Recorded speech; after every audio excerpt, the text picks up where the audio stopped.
الیوم اکملت لکم دینکم واتممت علیکم نعمتی ورضیت لکم الاسلام دینا۔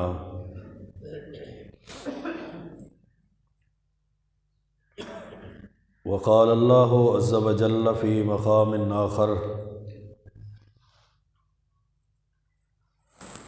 لقد کان لکم فی رسول اللہ اسوۃ حسنۃ لمن کان یرجو اللہ والیوم الآخر وذکر اللہ کثیرا۔ وقال رسول اللہ صلی اللہ علیہ وسلم من احدث فی امرنا ھذا ما لیس منہ فہو رد۔ رواہ البخاری فی صحیحہ۔ رب اشرح لی صدری ویسر لی امری واحلل عقدۃ من لسانی یفقہوا قولی۔ رب زدنی علما سبحانک لا علم لنا الا ما علمتنا انک انت العلیم الحکیم۔ اللہم صل وسلم علی نبینا محمد وعلی آلہ وبارک وسلم وصلی علیہ۔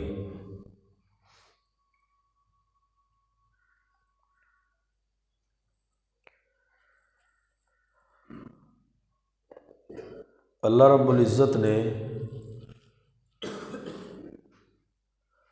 دین اسلام کو اس امت کے لیے مکمل فرما دیا ہے،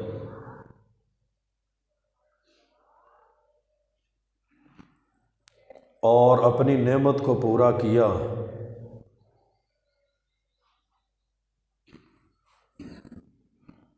اور اپنے محبوب پیغمبر حضرت محمد الرسول اللہ صلی اللہ علیہ وآلہ وسلم کو اس وقت دنیا سے بلایا جب آپ نے سارے دین کی تبلیغ کر دی تھی، اور آپ نے لوگوں کو، صحابہ کرام کو جمع کر کے 3 دفعہ پوچھا تھا، حل بلغت، کیا میں نے تم تک دین پہنچا دیا ہے؟ لوگوں نے، صحابہ کرام نے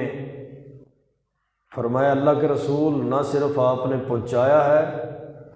بلکہ آپ نے دین کو پہنچانے کا حق ادا کر دی۔ آپ نے 3 دفعہ یہ جملہ ارشاد فرمانے کے بعد حل بلغت، کیا میں نے پہنچا دیا؟ جب لوگوں نے اقرار اور تبلیغ کا اقرار کیا تو پھر آپ نے آسمان کی طرف نظروں کو بلند کر کے فرمایا اللہم اشہد، اے اللہ تو گواہ ہو جا، میں نے تیرے دین کو لوگوں تک پہنچا دیا ہے۔ اور اللہ رب العزت نے قرآن کریم کے اندر اپنے محبوب پیغمبر علیہ الصلوۃ والسلام کو مخاطب کر کے ارشاد فرمایا تھا کہ وَأَنزَلْنَا إِلَيْكَ الذِّكْرَ لِتُبَيِّنَ لِلنَّاسِ مَا نُزِّلَ إِلَيْهِمْ۔ ہے محبوب پیغمبر، ہم نے آپ کی طرف قرآن کو نازل فرمایا ہے، آپ کی طرف قرآن کریم کو اس لیے نازل کیا گیا ہے لِتُبَيِّنَ لِلنَّاسِ، تاکہ آپ لوگوں کو واضح کر دیں، تبیین کر دیں، آپ کھول کھول کر بیان کر دیں ما نزل الیہم، جو ان کی طرف شریعت نازل کی گئی ہے، وہ وحی جلی کی صورت میں ہے یا وہ وحی خفی کی صورت میں ہے، وہ وحی قرآن کی صورت میں تھا یا وہ اللہ تعالیٰ کی طرف سے حدیث کی صورت میں وحی تھی۔ لِتُبَيِّنَ لِلنَّاسِ مَا نُزِّلَ إِلَيْهِمْ، اللہ کے رسول صلی اللہ علیہ وسلم نے قرآن و سنت کو قرآن و حدیث کو، اللہ رب العزت کے کلام کو اور اپنے فرمان اور اپنے عمل کو دنیا کے سامنے پہنچا دیا، کھول کر بیان کر دیا، واضح کر دیا۔ اللہ کے پیارے پیغمبر علیہ الصلوۃ والسلام نے پھر ایک موقع پر ارشاد فرمایا تھا، اے میرے صحابہ، ہر وہ عمل جو تمہیں جنت کے قریب کر سکتا ہے اور جہنم سے دور کر سکتا ہے، وہ عمل میں نے تمہیں بتا دیا ہے۔ اور میرے صحابہ، ہر وہ عمل جو تمہیں جنت سے دور کر سکتا ہے اور جہنم کے قریب کر سکتا ہے، میں نے تمہیں اس سے منع بھی کر دیا ہے، میں نے تمہیں اس کی خبر بھی دے دی۔ اسی طرح صحابہ کرام رضوان اللہ علیہم اجمعین ایسے نہیں ارشاد فرمایا کرتے تھے کہ اللہ کے رسول صلی اللہ علیہ وسلم ایسے راستے پر چھوڑ کر گئے ہیں، لیلھا کنہارھا، جس راستے کی راتیں بھی دنوں کی طرح روشن، اس دین کی راتیں بھی دنوں کی طرح روشن۔ اس دین کا تعلق عقیدے اور ایمانیات کے ساتھ ہو، یا اس دین کا تعلق عبادت اور عبادت کے طریقوں کے ساتھ ہو، یا اس دین کا ساتھ تعلق انسان کے معاملات اور اخلاقیات کے ساتھ ہو۔ اللہ رب العزت نے ایک مسلمان کی ہر معاملے میں رہنمائی فرمائی ہے، اس کو ہر معاملے کے اندر ایک پورے کا پورا نظریہ، ایک پورا طریقہ اور پورا راستہ مہیا کیا ہے۔ اس لیے اللہ رب العزت نے قرآن کریم کی سورۃ مائدہ کے اندر یہ آیت نازل فرمائی، الیوم اکملت لکم دینکم واتممت علیکم نعمتی ورضیت لکم الاسلام دینا، کہ میں نے آج کے دن تمہارے لیے تمہارے دین کو مکمل کر دی۔ آج کے دن میں نے تمہارے لیے تمہارے دین کو مکمل کر دیا ہے، وَأَتْمَمْتُ عَلَيْكُمْ نِعْمَتِي، اور میں نے تمہارے اوپر اپنی نعمت کو پورا کر دیا۔ اسلام کو اللہ تعالیٰ نے نعمت کہا،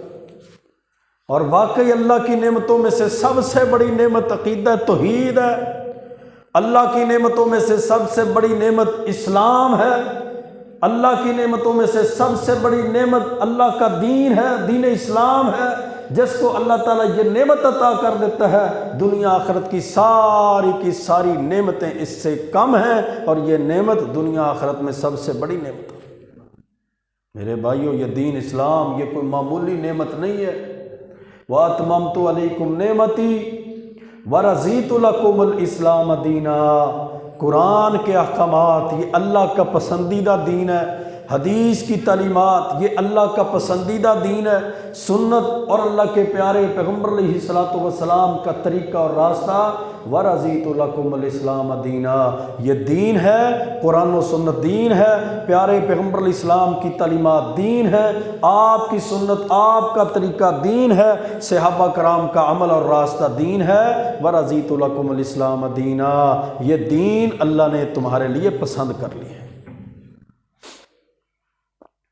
تو یہ آیت بہت بڑی آیت ہے۔ یہ آیت انسان کے عقیدے کو بھی مکمل کرتی ہے،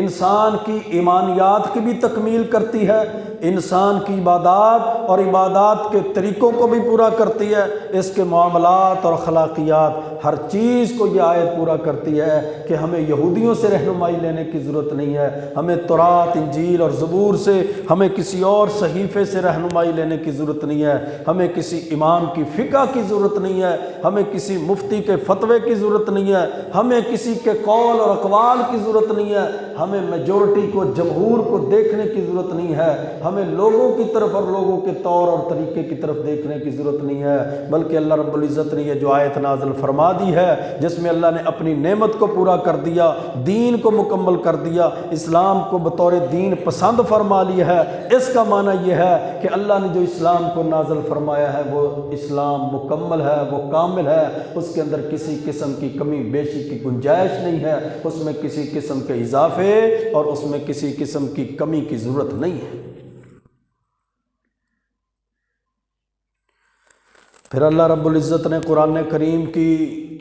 سورۃ شورى کے اندر ارشاد فرمایا ام لہم شرکاء شرعوا لہم من الدین ما لم یأذن بہ اللہ، یا انہوں نے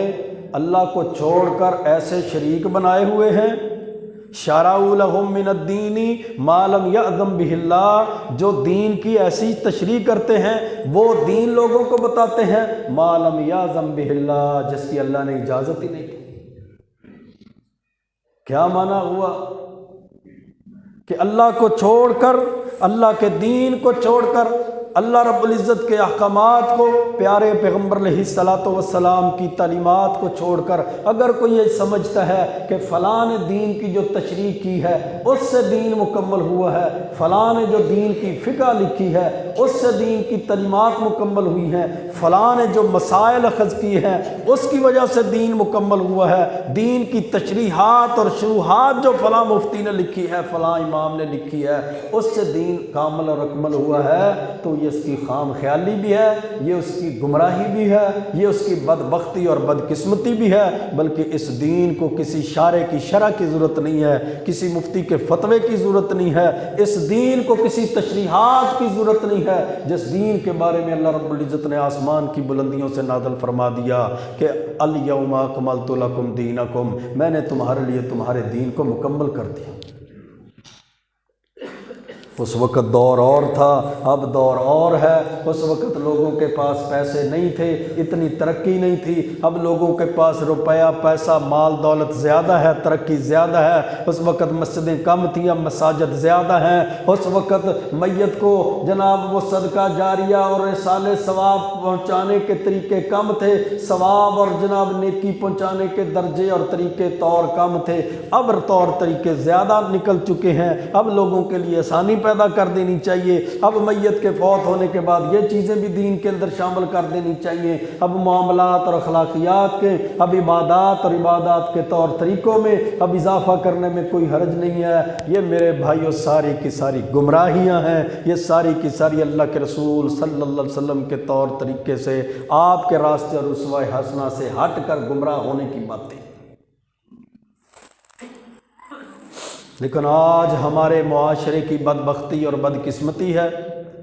دین احکامات کے لحاظ سے بھی مکمل، تعلیمات کے لحاظ سے بھی مکمل، عقائد نظریے ایمان کے لحاظ سے بھی مکمل، عبادات اور عبادات کے طریقے کے لحاظ سے بھی مکمل، معاملات اور اخلاقیات کے لحاظ سے بھی مکمل، حلال اور حرام کی تعلیمات کے لحاظ سے بھی مکمل ہے۔ لیکن عبداللہ بن عباس رضی اللہ تعالیٰ عنہ نے فرمایا تھا کہ لوگوں پر ہر سال ایسا وقت آئے گا جب لوگ سنت و حدیث کو چھوڑیں گے، بدعات اور خرافات کو ایجاد کرتے چلے جائیں گے، حتیٰ کہ ایک ایسا وقت آئے گا سنتوں کو مردہ کر دیا جائے گا اور بدعات اور خرافات کو زندہ کر دیا جائے گا۔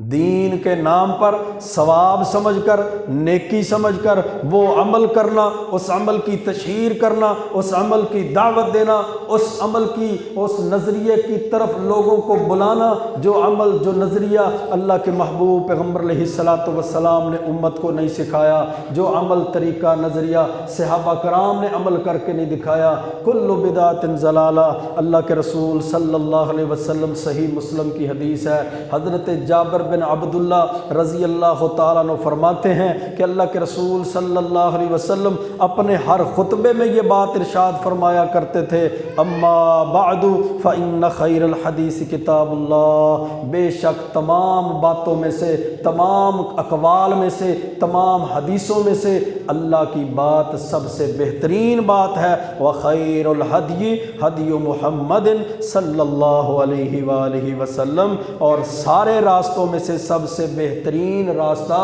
اللہ کے رسول صلی اللہ علیہ وسلم کا راستہ ہے۔ اللہ کے رسول علیہ الصلاۃ والسلام نے اس طرح زمین پر ایک لکیر کھینچی، ایک خط کھینچا نا، سیدھا خط کھینچا، اور اس کے دائیں طرف بھی اور اس کے بائیں طرف بھی اس طرح لکیریں کھینچی، خط کھینچ دیے۔ فرمایا ان ھذا صراطی مستقیما، یہ جو سیدھا خط میں نے کھینچا ہے نا، سیدھی لکیر میں نے زمین پر کھینچی ہے، یہ میرا سیدھا راستہ ہے، یہ قرآن و سنت کا راستہ ہے، یہ اسلام کا راستہ ہے، یہ دین کا راستہ ہے، اور اس کے جو دائیں بائیں راستے جا رہے ہیں یہ دین کے راستے نہیں ہیں۔ وَأَنَّ هَذَا صِرَاطِي مُسْتَقِيمًا فَاتَّبِعُوهُ وَلَا تَتَّبِعُوا السُّبُلَ فَتَفَرَّقَ بِكُمْ عَنْ سَبِيلِهِ، جو قرآن و سنت کے راستے کو چھوڑ کر دائیں بائیں راستوں پہ چل پڑا وہ بندہ گمراہ ہو گیا، وہ سیدھے راستے سے ہٹ گیا، وہ بھٹک گیا، وہ گمراہیوں کی دلدلوں کے اندر جا کر گر گیا، وہ گمراہیوں کی دلدلوں کے اندر جا کر گر گیا، پھنس گیا۔ اور گمراہی کی ایسی دلدل ہے، بدعت اللہ کو ایسی مغضوب ہے، بدعت اللہ کے ہاں ایسی ناپسندیدہ چیز ہے کہ بدعت کرنے والا بدعتی نہ توبہ کرتا ہے نہ معافی مانگتا ہے، اور اللہ رب العزت نے بدعتی سے توبہ کے دروازے کو بند کیا ہوا ہے۔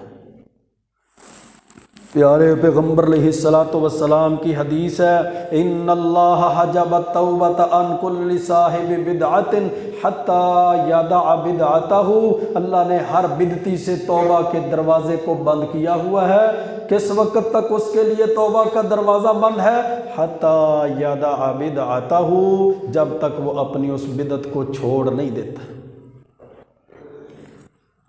بدعت کو وہ چھوڑتا نہیں ہے، چور چوری کرنے سے باز آ جائے گا، شرابی شراب پینے سے باز آ جائے گا، زانی زنا کرنے سے باز آ جائے گا، دو نمبری کرنے والا، دھوکہ دینے والا اپنے دھوکے اپنی دو نمبری سے باز آ جائے گا۔ کس وجہ سے؟ وہ سمجھتا ہے شراب پینا گناہ ہے، چوری کرنا گناہ ہے، میوزک سننا گناہ ہے، رشوت لینا گناہ ہے، سود کھانا گناہ ہے، دو نمبری کرنا گناہ ہے، دھوکہ دینا گناہ ہے۔ لیکن جو بندہ بدعت کرتا ہے نا، دین کے اندر اپنی مرضی سے کسی ایسی بات کو ایجاد کرتا ہے جو اللہ کے رسول صحابہ کرام سے عمل ثابت نہ ہو، اور اس کو وہ ثواب سمجھتا ہے، اس کو وہ نیکی سمجھتا ہے، اس کو وہ دین سمجھتا ہے، وہ اس سے باز نہیں آئے گا، کیونکہ وہ اپنی بدعت کو ثواب سمجھ کے کرتا ہے۔ وہ بدعت کو ثواب سمجھ کر کرتا ہے بدعت۔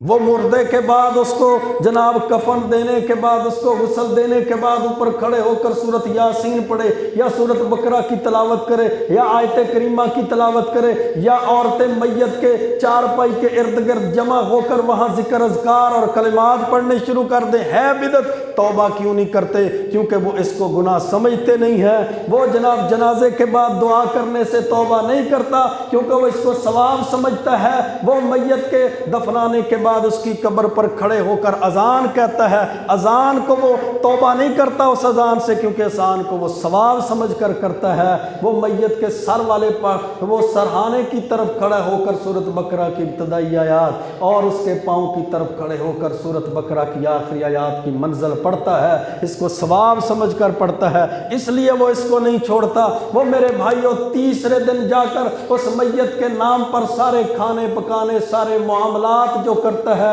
قرآن خوانی جو کرتا ہے، لوگوں سے اتنے قرآن اتنے پارے جمع کر کے وہ اصال ثواب کے نام پر لوگوں کے سامنے اعلان کرتا ہے، وہ اس کو اس لیے نہیں چھوڑتا میرے بھائیوں، کیونکہ وہ اس کو ثواب سمجھتا ہے، وہ اس کو نیکی سمجھتا ہے، وہ اس کو دین سمجھتا ہے۔ پھر وہ ہر جمعرات کو، ہر جناب جمعرات کو اس مولوی صاحب کے گھر میں کھانا پہنچانا، اس جناب وہ جنازہ پڑھانے والے، وہ قبر پر کھڑے ہو کر دعا کرنے والے کے لیے وہ اس کی اجرت، وہ اس کی مزدوری، وہ اس کی تنخواہ، وہ اس کا وظیفہ سمجھ کر اس کو دیتا رہتا ہے۔ ہر مہینے کی 11 تاریخ کو شیخ عبد القادر جیلانی رحمۃ اللہ علیہ کے نام پر، غیر اللہ کے نام پر پیسے دینا، غیر اللہ کے نام کی نظر و نیاز کو کھانا، غیر اللہ کے نام کے لیے سارا دن سپیکر کو چلا کر لوگوں سے چندہ مانگنا، وصول کرنا، اور جناب رات کو پھر قرآن خوانی کروانا، پھر رات کو قرآن کی مخصوص آیات اور مخصوص صورتیں پڑھ کر اس کو دم کرنا، پھونک مارنا، اس کو وہ اجر ثواب سمجھتا ہے۔ پھر وہ جناب 41 دن تک وہ میت کے سرہانے جا کر بیٹھ کر سورۃ یاسین کی تلاوت کرنا، قبرستان میں قرآن خوانی کرنا، پھر ہر 7ویں دن، 21ویں دن، 41ویں دن، 40ویں دن، سوا مہینے کے بعد پھر سالانہ طور پر یہ رسم و رواج کو جاری کرتے رہنا، پھر ہر رسم پر جا کر قرآن خوانی کرتے رہنا، ہر رسم پر جا کر جناب چڑھاوے نظر و نیاز دیتے رہنا۔ اس پر وہ میرے بھائیو توبہ اس لیے نہیں کرتا کیونکہ وہ ساری کی ساری چیزوں کو دین سمجھتا ہے جو اللہ کے رسول علیہ الصلوۃ والسلام نے نہیں کی، اللہ کے رسول علیہ الصلوۃ والسلام کے اہل بیت نے، آپ کے خاندان نے، آپ کی آل اولاد نے اور جناب صحابہ کرام رضوان اللہ علیہم اجمعین نے نہیں کی۔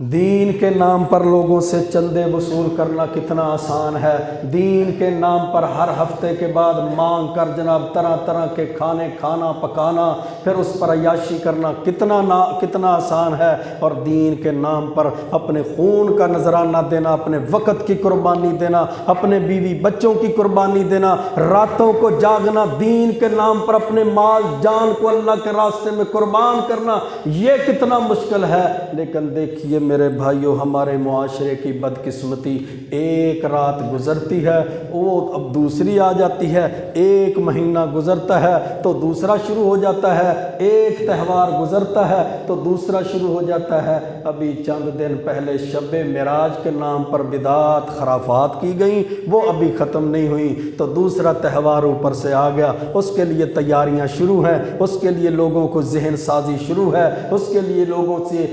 کی جیبوں پر ڈاکے مارنا، لوگوں کو ترغیب دینا، چندے کے نام پر لوٹنے کا کام شروع ہے۔ کیا ہے جی؟ اب تو شب برات آ گئی ہے، اب تو طرح طرح کے کھانے پکائے جائیں گے، اب روحیں واپس آئیں گی، اگر کھانے نہ کھلائے گئے تو روحیں واپس آ کر اسی طرح ناراض ہو کر چلی جاتی ہیں، وہ گھر کی خالی دیواروں کو چاٹنے کے بعد واپس چلی جاتی ہیں۔ میرے بھائیو، دین کے نام پر کتنی بدعات اور کتنی خرافات کو دین کے اندر شامل کر دیا گیا۔ نہ شب معراج کا اسلام میں کوئی تصور کہ فلاں رات شب معراج کی ہے، رات کو جناب تم عبادت کرو، نفل و نوافل پڑھو، کھانے مکانے بجاؤ اور صبح دن کا روزہ رکھو، اہتمام کرو، اس کا دین کے اندر تصور نہیں۔ نہ شب برات کے نام سے 15 شعبان کی رات کو طرح طرح کے کھانے بنانا، پھر مختلف قسم کے نوافل ادا کرنا، پھر مسجدوں میں خصوصی طور پر دعاؤں کا اجتماع کرنا، دعاؤں کے لیے جمع ہونا، نماز اور نفل و نوافل کے لیے جمع ہونا، اس کا دین کے اندر کوئی تصور ہے؟ اللہ کے رسول علیہ الصلوۃ والسلام کی تعلیمات میں، قرآن و سنت میں، صحابہ کرام کی تبلیغ میں، آپ کی دعوت میں اس کا بھی کوئی تصور نہیں ہے۔ اللہ رب العزت نے سورۃ دخان کے اندر ارشاد فرمایا، انا انزلناہ فی لیلۃ مبارکہ، ہم نے بے شک اس قرآن کو مبارک رات میں نازل فرمایا، انا کنا منذرین، بے شک ہم ڈرانے والے ہیں، فیہا یفرق کل امر حکیم، اس رات میں ہر حکمت والے معاملے کا، امر کا فیصلہ کر دیا جاتا ہے۔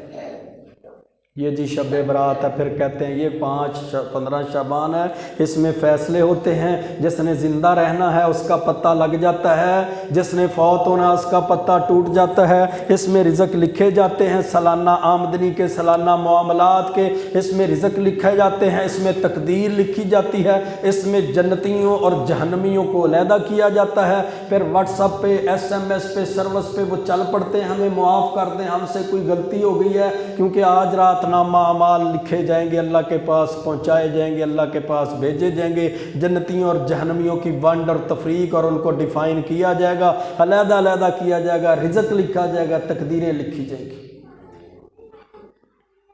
یہ کہاں ہے جی بات جب تقدیریں لکھی جاتی ہیں، رزق لکھا جاتا ہے؟ یہ کہاں بات؟ یہ سورۃ دخان کی آیت ہے، انا انزلناہ فی لیلۃ مبارکہ انا کنا منذرین فیہا یفرق کل امر حکیم۔ اللہ فرماتا ہے اس رات میں ہم ہر حکمت والے حکم کی تفریق کرتے ہیں، اس کی ونڈ کرتے ہیں، اس کی تقسیم کرتے ہیں، فیصلہ کیا جاتا ہے۔ حالانکہ اس آیت کا تعلق 15 شعبان کے ساتھ نہیں ہے، اس آیت اور اس رات کا تعلق رمضان المبارک کے مہینے کی آخری عشرے کی طاق راتوں کے ساتھ ہے، کیونکہ اللہ رب العزت نے دوسرے مقام پر سورۃ قدر میں ارشاد فرمایا تھا، انا انزلناہ فی لیلۃ القدر وما ادراک ما لیلۃ القدر لیلۃ القدر خیر من الف شہر، بے شک ہم نے اس قرآن کو جو مبارک رات میں نازل فرمایا وہ رات لیلۃ القدر ہے۔ وما ادراک ما لیلۃ القدر، تمہیں کیا معلوم کہ لیلۃ القدر کیا ہے؟ لیلۃ القدر خیر من الف شہر، لیلۃ القدر تو 1000 مہینوں کی عبادت سے افضل ہے۔ یعنی لیلۃ القدر کی رات کی فضیلت شب برات کو دے دی۔ لیلۃ القدر رمضان کے آخری عشرے کی طاق راتوں میں سے ایک رات، اس کا اجر، اس کا ثواب، اس کی فضیلت اور اس کی عظمت وہ شب برات کو دے دی، اور لوگوں کو بدعت اور خرافات پر لگا دیا، کھانے پینے پر لگا دیا، فرائض کو چھوڑ کر نوافل پر لگا دیا، دین کو چھوڑ کر بدعت کی طرف، سنت اور حدیث کو چھوڑ کر ایسے راستے، ایسے طریقے کی طرف لگا دیا جو طریقہ راستہ اللہ کے پیارے پیغمبر علیہ الصلوۃ والسلام کا راستہ طریقہ نہیں تھا۔ حالانکہ صحیح البخاری کے اندر حدیث ہے، ان اللہ عز وجل وکل بالرحم ملکن، اللہ تعالیٰ ماں کے رحم پر ایک فرشتے کو مقرر کرتا ہے، وہ فرشتہ آواز دیتا ہے یا ربی نطفتن، اے اللہ یہ نطفہ بن چکا ہے، یا ربی علقتن، اے اللہ یہ گوشت، یہ خون کا لوتھڑا بن چکا ہے، یا ربی مضغتن، اللہ یہ گوشت کی بوٹی بن چکا ہے۔ فَإِذَا أَرَادَ أَن يَقْضِيَ خَلَقَهُ، جب اللہ تعالیٰ اس بندے کی تخلیق کو، پیدائش کو پورا کرنے کا ارادہ کرتا ہے، پھر وہ فرشتہ اللہ سے سوال کرتا ہے، پھر اللہ تعالیٰ ماں کے رحم کے اندر اس بچے کی تقدیر کو لکھواتا ہے، مَر رِزْقُ وَمَل أَجَلُ أَشَقِيٌّ أَوْ سَعِيدٌ، وہ اللہ سے پوچھتا ہے یا اللہ اس کا رزق کتنا لکھنا ہے، اس کی عمر کتنی لکھنی ہے، یہ نیک ہے یا بدبخت لوگوں میں شامل ہے۔ یہ ساری چیزیں اللہ نے انسان کی تقدیر میں اس وقت لکھوا دی تھیں جب وہ ماں کے پیٹ کے اندر تھا۔ جب ماں کے پیٹ کے اندر یہ ساری چیزیں، یہ تقدیریں، یہ نامہ اعمال، جنتی اور جہنمی ہونا اور یہ رزق لکھ دیا گیا، پھر درخت کا، پھر پتوں کا، پھر 15 شعبان کا، پھر شب برات کا اس کے ساتھ کوئی تصور، کوئی تعلق نہیں ہے۔ پھر شب برات کا تقدیروں کے ساتھ، روحوں کے لوٹنے کے ساتھ کوئی تعلق نہیں ہے۔ پھر مخصوص نماز کے لیے جمع ہونا، 15 شعبان کی رات کی عبادت کرنا، اور جناب دن کا روزہ رکھنا، محفل منعقد کرنا، مساجد میں جمع ہونا، قیام اللیل اور اجتماعی دعا کے لیے اجتماع کرنا، قبروں کی زیارت کے لیے جانا، اور مردوں کی روحوں کی طرف سے صدقہ خیرات کرنا، اور روحوں کے لوٹنے کا عقیدہ رکھنا، پھر ایسا ثواب کی غرض سے قرآن خوانی کروانا،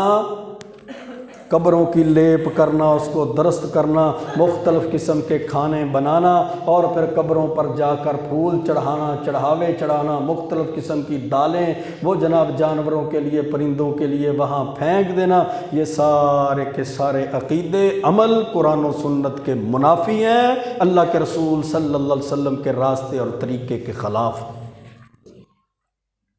قبر کے اوپر کوئی چیز نہیں ڈالی جا سکتی۔ ہمارے بھی کچھ لوگ جب میت کو دفن کرتے ہیں نا، پھر کہتے ہیں اس کے اوپر پھول چڑھا دیے جائیں، پھول رکھ دیے جائیں۔ نہیں میرے بھائیوں، یہ گناہ ہے۔ قبر کے اوپر پھولوں کو ڈالنا گناہ ہے، چادر کو ڈالنا گناہ ہے، قبر کے اوپر کسی اضافی چیز کو ڈالنا اور رکھنا، پھر اس کے لیے جناب عقیدہ بنا لینا، عقیدہ رکھنا، یہ مردے کی تعظیم ہے، یہ میت کا اکرام ہے۔ نہیں میرے بھائیوں، یہ ساری کی ساری چیزیں شریعت اسلامیہ کے، قرآن و سنت کے منافی۔ ابھی بھی آوازیں آ رہی ہوتی ہیں رات کے 10 بجے تک، سپیکر چل رہا ہے، کیا ہو رہا ہے جی آج قرآن خوانی ہو رہی ہے، کیا ہو رہا ہے جی آج فلاں ختم شریف دلایا جا رہا ہے۔ یہ اتنا ہی اجر کا کام ہے، یہ اتنا ہی ثواب کا کام ہے۔ ہم نے بھی ان پیروں سے یہ چیزیں سیکھ لیں کہ مرید جب پیر صاحب کے آستانے پر جاتا ہے تب بھی پیر صاحب کے لیے کچھ لے کر جائے گا، اگر پیر صاحب مرید کے گھر میں آئیں گے تب بھی مرید کی جیب ہی خالی ہوگی، پیر کی جیب خالی نہیں ہوتی۔ ہم مولویوں نے بھی یہ رسم بنا لی کہ بس مریدوں سے، مقتدیوں کی جیبوں سے پیسے نکلواتے جاؤ، کچھ نہ کچھ کھانے پینے کا انتظام بہانے بناتے جاؤ، سنت حدیث کو چھوڑتے جاؤ، بدعات اور خرافات کو کھانے پینے کے نام پر، دین کے نام پر اجر و ثواب اور اصالِ ثواب کا نام دے کر ایجاد کرتے چلے جاؤ۔ نہیں میرے بھائیوں، دین پر میں نے، آپ نے لا الہ الا اللہ محمد رسول اللہ پڑھنے والے نے اگر دین پر، قرآن و سنت پر عمل نہیں کرنا تو پھر اس دین پر، شریعت پر، اسلام پر کس نے عمل کرنا ہے؟ یہ اسلام کا حق ہے، یہ دین کا حق ہے، یہ قرآن کا امت کے اوپر حق ہے، یہ اللہ کے رسول صلی اللہ علیہ وسلم کی حدیث کا حق ہے۔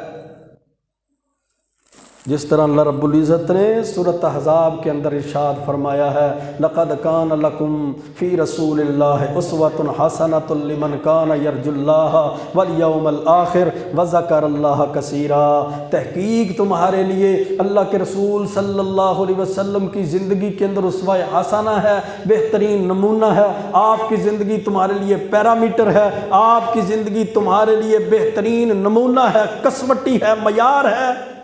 کس کے لیے ہے معیار، کسوٹی، پیرامیٹر؟ جس بندے کے اندر دو اوصاف ہیں۔ سب سے پہلا وصف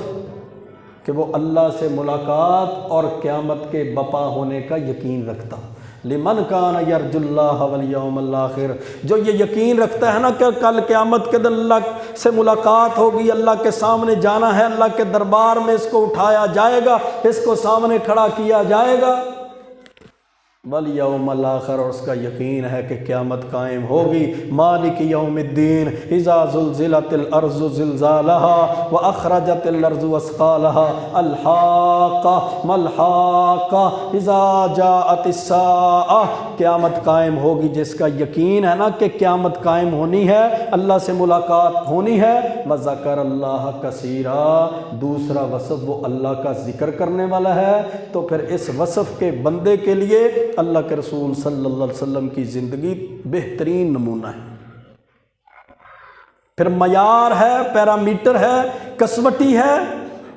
یہی تو شریعت نے امت کے اوپر حق رکھا ہے، قرآن کا حق ہے کہ اس کی پیروی کی جائے، پیارے پیغمبر علیہ السلام کی تعلیمات کا حق ہے کہ آپ کے راستے، آپ کے طریقے پر چلا جائے۔ امت پر اللہ کے رسول صلی اللہ علیہ وسلم کے حقوق میں سے یہ حق ہے کہ آپ کی اطاعت کی جائے، آپ کی نافرمانی سے بچا جائے، کیونکہ اللہ کے قرآن نے کہا وَأَطِیعُوا اللَّهَ وَأَطِیعُوا الرَّسُولَ، اللہ کی اطاعت کرو اور اللہ کے رسول صلی اللہ علیہ وسلم کی اطاعت فرما برداری کرو۔ وَاحْذَرُوا فَإِن تَوَلَّيْتُمْ فَاعْلَمُوا أَنَّمَا عَلَىٰ رَسُولِنَا الْبَلَاغُ الْمُبِينُ، اگر تم اللہ اور اس کے رسول کی اطاعت نہیں نہ کرو گے تو جان لو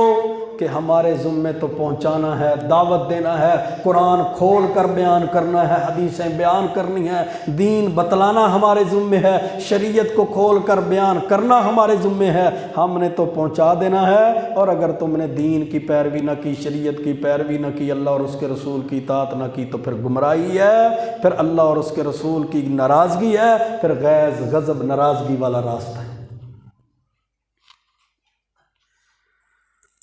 سورۃ النساء کے اندر اللہ رب العزت نے فرمایا تھا من یطع الرسول فقد اطاع اللہ، جس نے اللہ کے رسول کی اطاعت کی، فرما برداری کی، اس نے حقیقت میں اللہ کی اطاعت فرما برداری کی۔ آپ کی اطاعت اور فرما برداری یہ اللہ کی اطاعت اور اللہ کی فرما برداری ہے، اور اللہ کے رسول علیہ الصلوۃ والسلام کی نافرمانی یہ حقیقت میں اللہ کی نافرمانی ہے۔ وَمَن يَعْصِ اللَّهَ وَرَسُولَهُ فَقَدْ ضَلَّ وَغَوَىٰ، جو اللہ اور اس کے رسول کی نافرمانی کرتا ہے، اطاعت نہیں کرتا، اللہ کے حکموں کی، اللہ کے محبوب پیغمبر علیہ السلام کے طریقے راستے کی اطاعت نہیں کرتا، وہ تو گمراہ ہو گیا ہے، وہ تو ذلیل ہو گیا ہے، وہ تو خوار ہو گیا ہے، وہ تو گمراہیوں کے راستوں پر بھٹک چکا ہے۔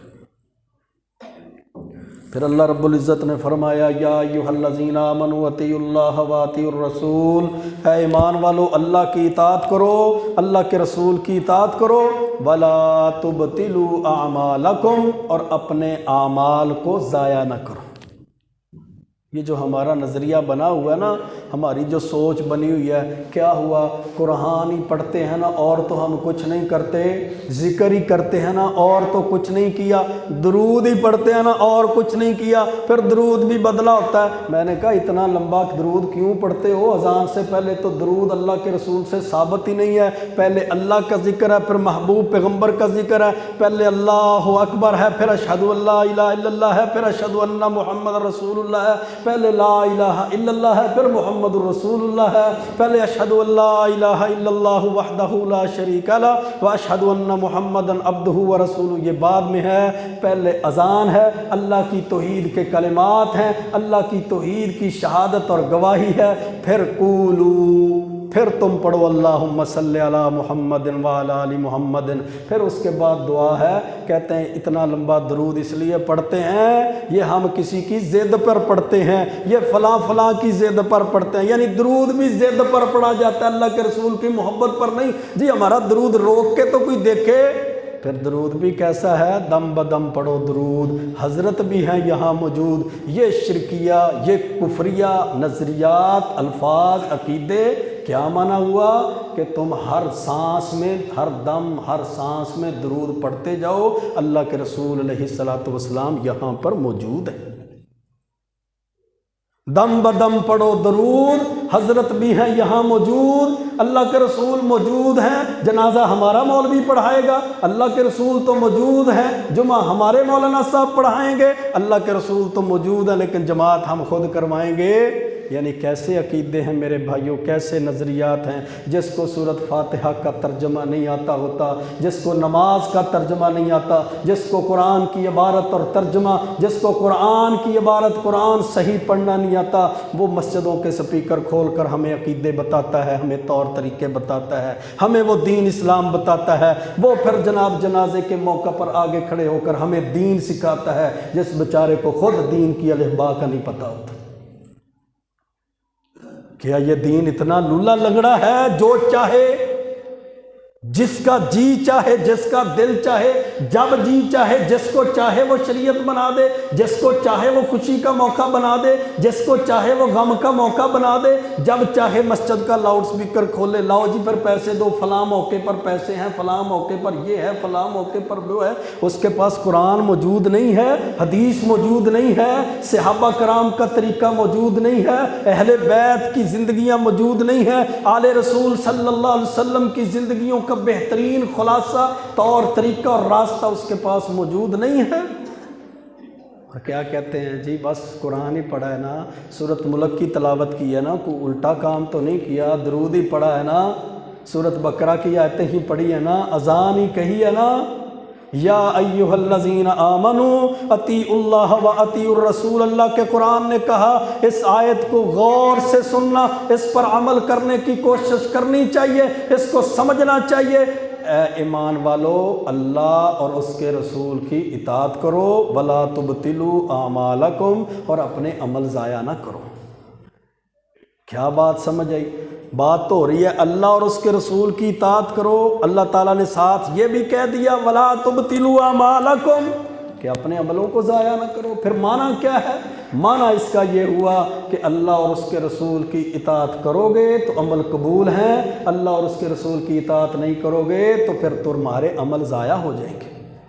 پھر اللہ نے یہ نہیں دیکھنا بڑے اس نے روزے رکھے ہیں، بڑے اس نے حج کیے ہیں، بڑے اس نے جناب نفل و نوافل ادا کیے ہیں، ذکر اذکار کیے ہیں، بڑی اس نے تلاوتیں کی ہیں، بڑا اس نے نیکی کا کام کیا ہے، بلکہ اللہ کے رسول صلی اللہ علیہ وسلم نے فرمایا تھا من عمل عملا لیس علیہ امرنا فہو رد، صحیح البخاری کی حدیث ہے، جس نے کوئی بھی ایسا عمل کیا جو عمل ہم نے نہیں کیا، جو ہمارے طریقے پر موجود نہیں ہے، ہماری زندگی میں، ہماری دعوت میں، ہماری تبلیغ میں، ہمارے اعمال میں نہیں ہے، فَهُوَ رَدٌ، وہ کام رد کر دیا جائے گا، وہ عمل ضائع کر دیا جائے گا۔ یا ایھا الذین آمنوا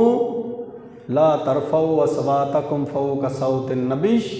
اللہ کے نبی سے کی آوازوں سے بلند آوازیں نہ کرو۔ اس کا معنی کیا ہے کہ جب اللہ کے رسول علیہ السلام صحابہ کرام میں موجود تھے تو کسی کی آواز اللہ کے رسول کی آواز سے بلند نہیں ہونی چاہیے۔ جب اللہ کے رسول علیہ السلام دنیا سے چلے گئے ہیں، اب اس کا معنی یہ ہے کہ اللہ کے رسول کی بات کے مقابلے میں اپنی بات، آپ کی حدیث کے مقابلے میں اپنا قول، اپنا فتویٰ، اپنا نظریہ، کسی امام اور کسی مفتی کی بات کو اللہ کے رسول کی بات سے آگے نہ کرو۔ لا تقدموا بین یدی اللہ ورسولہ، اے ایمان والو اللہ اور اس کے رسول سے آگے نہ بڑھو۔ آگے بڑھنے کا معنی کیا ہے؟ جو عمل اللہ نے کرنے کا حکم نہیں دیا، جو عمل اللہ کے رسول علیہ السلام نے نہیں کیا، وہ عمل نہ کرو۔ اگر وہ تم عمل کرو گے تو تم اللہ اور اس کے رسول سے آگے بڑھنے کی کوشش کر رہے ہو۔ صحیح الجامع کے اندر حدیث ہے نا، اللہ کے رسول علیہ الصلاۃ والسلام نے فرمایا تھا ترکت فیکم شیئین، تمہارے اندر میں دو چیزوں کو چھوڑ کر جا رہا ہوں، لن تضلوا بعدہما، ان دو چیزوں کے ہوتے ہوئے، ان دو چیزوں کے پکڑنے کے بعد تم گمراہ نہیں ہو سکتے، کتاب اللہ و سنتی، وہ دو چیزیں، ایک اللہ کی کتاب قرآن مقدس ہے اور دوسری چیز میری سنت ہے، میرا راستہ ہے، میری حدیث۔ فَلْيَحْذَرِ الَّذِينَ يُخَالِفُونَ عَنْ أَمْرِهِ أَن تُصِيبَهُمْ فِتْنَةٌ أَوْ يُصِيبَهُمْ عَذَابٌ أَلِيمٌ۔ اللہ رب العزت نے قرآن کریم کے اندر ارشاد فرمایا تھا، پس چاہیے کہ جو اللہ کے رسول کی مخالفت کرتے ہیں نا، آپ کے راستے کی، طریقے کی، سنت کی، حدیث کی، آپ کے عمل کی مخالفت کرتے ہیں، یخالفون عن امرہ، جو مخالفت کرتے ہیں وہ بچ جائیں، ڈر جائیں، ان تصیبہم فتنہ او یصیبہم عذاب علیم، کہ ان کے اوپر بہت بڑا فتنہ یا اللہ کی طرف سے دردناک عذاب نازل ہو جائے گا۔ کس وجہ سے؟ اللہ کے رسول کی مخالفت کی وجہ سے۔ کس وجہ سے؟ محبوب پیغمبر علیہ السلام کے طریقے کو چھوڑنے کی وجہ سے۔ کس وجہ سے؟ سنت اور حدیث کو چھوڑ کر بدعات اور خرافات کے پیچھے چلنے کی وجہ سے۔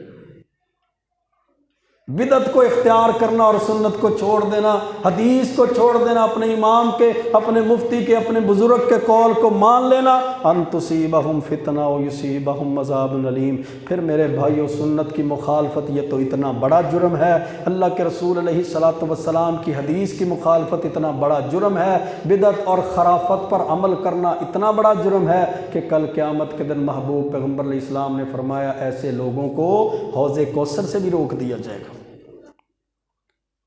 حوض کوثر کا پانی نہیں پلایا جائے گا۔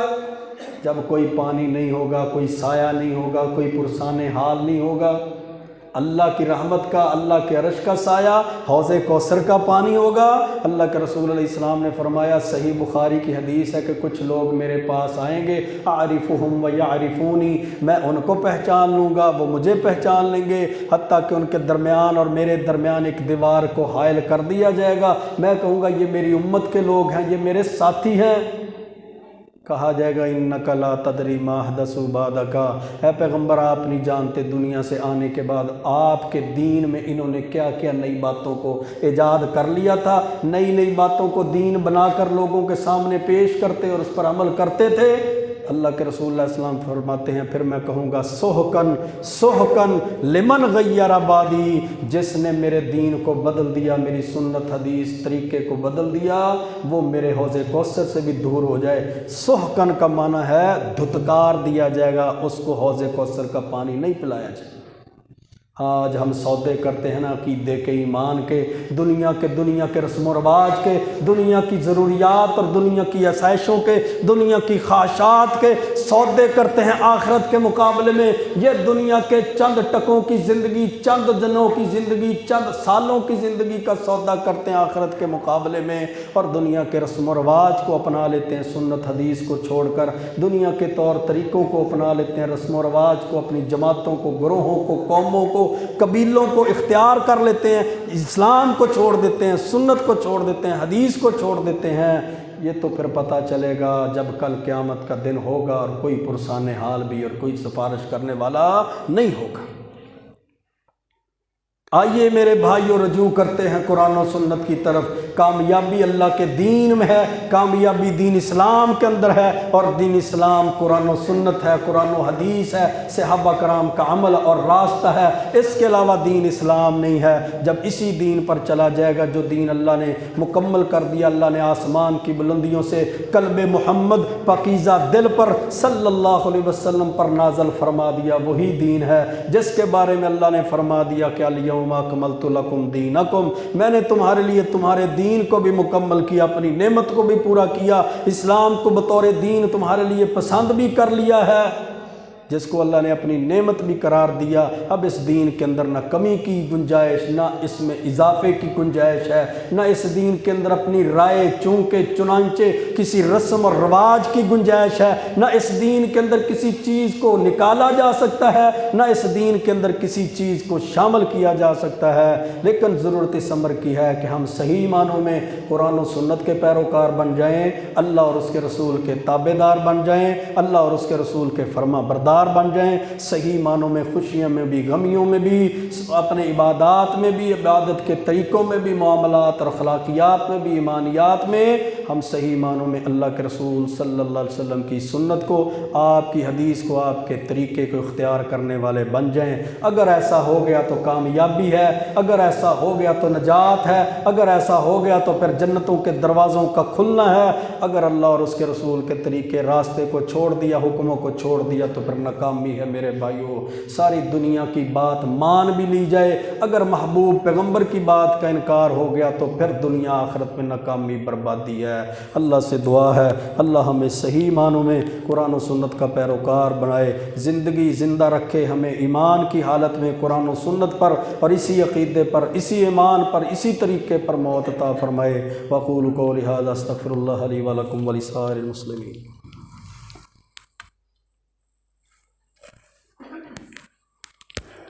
ان الحمد للہ